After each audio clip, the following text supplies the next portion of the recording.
नमस्कार दोस्तों, स्वागत है आप सभी का एक बार फिर से अड्डा एमसीक्यू जीके में।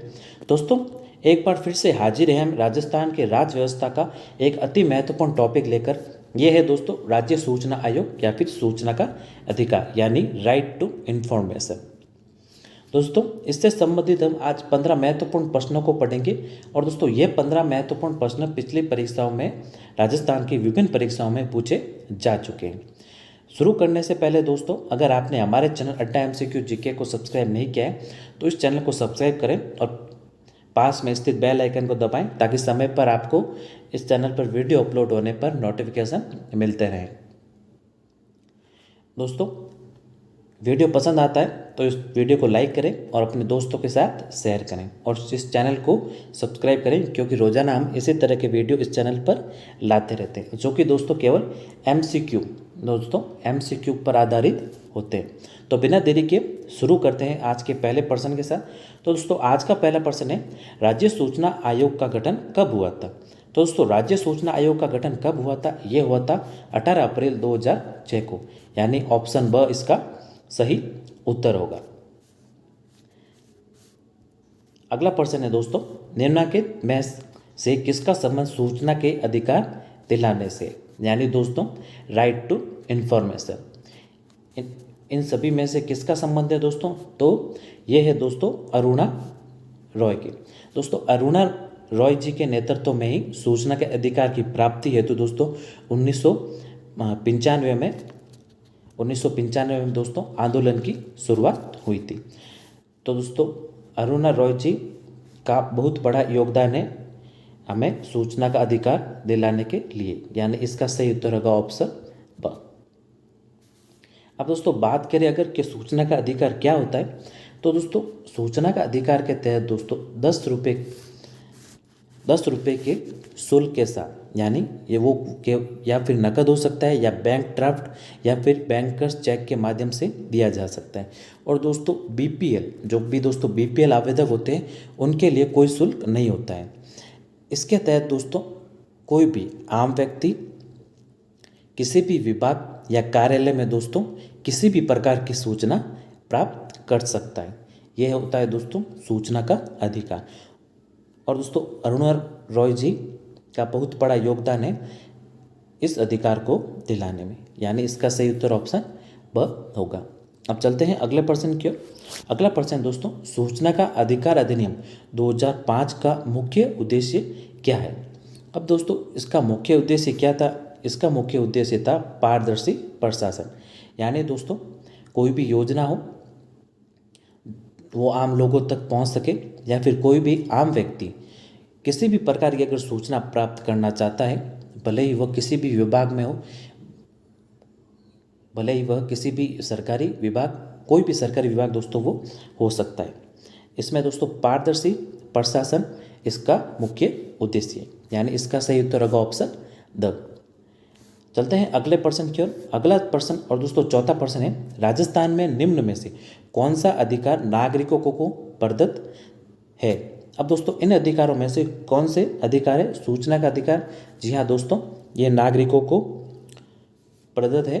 और राजस्थान लोक सेवाओं के प्रदत्त की गारंटी का अधिकार, जी हाँ दोस्तों ये भी है।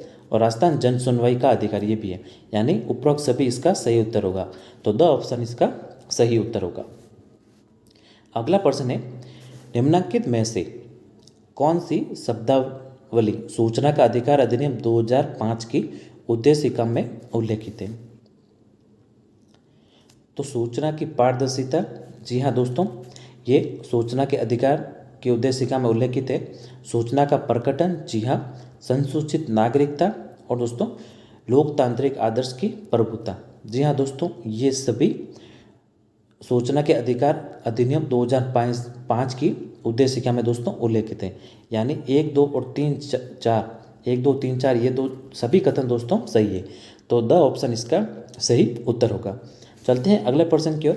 अगला प्रश्न है दोस्तों, राज्य सूचना आयोग के सदस्यों की नियुक्ति राज्यपाल द्वारा समिति की सिफारिश पर की जाती है जिसका सदस्य नहीं होता है। तो दोस्तों एक समिति जिसमें राज्य सूचना आयोग के सदस्यों की नियुक्ति की जाती है, जिसका अध्यक्ष होता है दोस्तों मुख्यमंत्री। इनके अलावा विभाग प्रतिपक्ष के नेता इसके सदस्य होते हैं, और दोस्तों मुख्यमंत्री द्वारा मनोनीत कैबिनेट मंत्री ये भी सदस्य होते हैं। लेकिन दोस्तों उच्च न्यायालय के न्यायाधीश इसके सदस्य नहीं होते। तो द ऑप्शन इसका सही उत्तर होगा।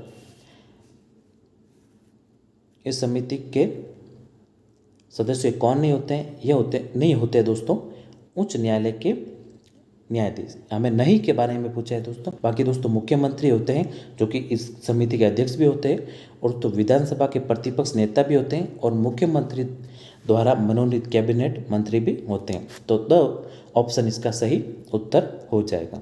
चलते हैं अगले प्रश्न की ओर। अगला प्रश्न है दोस्तों, राज्य में मुख्य सूचना आयुक्त का कार्यालय कहाँ है? तो दोस्तों ये कार्यालय कहाँ पर है? ये है हमारी राजधानी जयपुर में। तो इसका सही उत्तर ऑप्शन ब होगा। चलते हैं अगले प्रश्न की ओर। अगला और 8वां प्रश्न है दोस्तों, राज्य के मुख्य सूचना आयुक्त की नियुक्ति कौन करता है?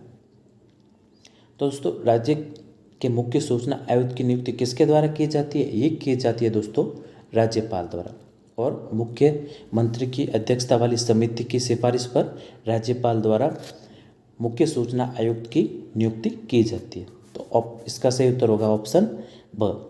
अगला प्रश्न है, राज्य के मुख्य सूचना आयुक्त या अन्य आयुक्तों को किसके द्वारा पद से हटाया जा सकता है?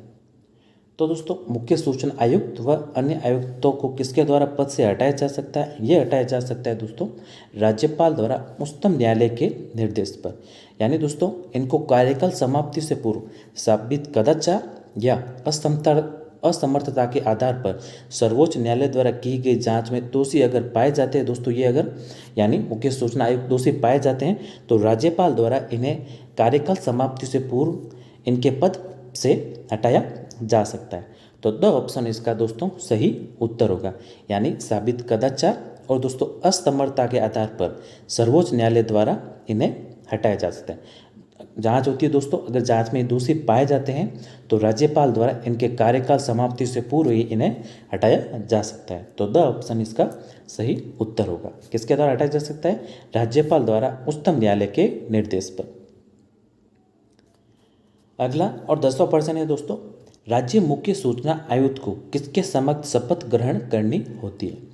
दोस्तों मुख्य सूचना आयुक्त को किसके समक्ष शपथ ग्रहण करनी होती है? ये होती है दोस्तों राज्यपाल या उसके द्वारा प्राधिकृत व्यक्ति के समक्ष। तो अ ऑप्शन इसका सही उत्तर होगा। अगला प्रश्न है दोस्तों, राज्य के प्रथम मुख्य सूचना आयुक्त कौन बने थे? तो दोस्तों प्रथम मुख्य सूचना आयुक्त कौन बने थे? ये बने थे MD कोरानी। श्री MD कोरानी राज्य के प्रथम मुख्य सूचना आयुक्त बने थे। तो स ऑप्शन इसका सही उत्तर होगा। चलते हैं अगले प्रश्न की ओर।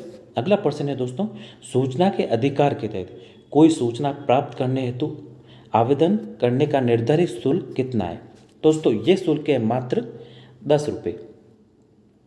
अब दोस्तों सूचना के अधिकार के तहत सूचना आवेदक दोस्तों या तो फिर नकद, ये दोस्तों 10 रुपये या तो नकद या बैंक ड्राफ्ट या कोई भी बैंकर्स चेक के माध्यम से यह दोस्तों 10 रुपये का शुल्क दिया जा सकता है। और दोस्तों BPL आवेदकों के लिए ये शुल्क निःशुल्क होता है, यानी BPL आवेदकों को ये 10 रुपये भी नहीं देने पड़ते। अब दोस्तों सूचना के अधिकार के तहत इसके तहत दोस्तों 30 दिन के भीतर सूचना उपलब्ध करवानी होती है, जिसमें आवेदक कोई भी कार्यालय या कोई भी संस्था या किसी में भी दोस्तों अगर वह सूचना प्राप्त करता है तो उन्हें 30 दिन के भीतर, जब वह आवेदन करता है तो इन्हें 30 दिन के भीतर सूचना उपलब्ध करवानी होती है। और दोस्तों अगर ये सूचना उपलब्ध नहीं करवाते हैं तो आवेदक लोक सूचना अधिकारी या दोस्तों वरिष्ठ अधिकारी को संपर्क कर सकते हैं। तो दोस्तों इसका सही उत्तर क्या होगा? इसका सही उत्तर होगा ऑप्शन।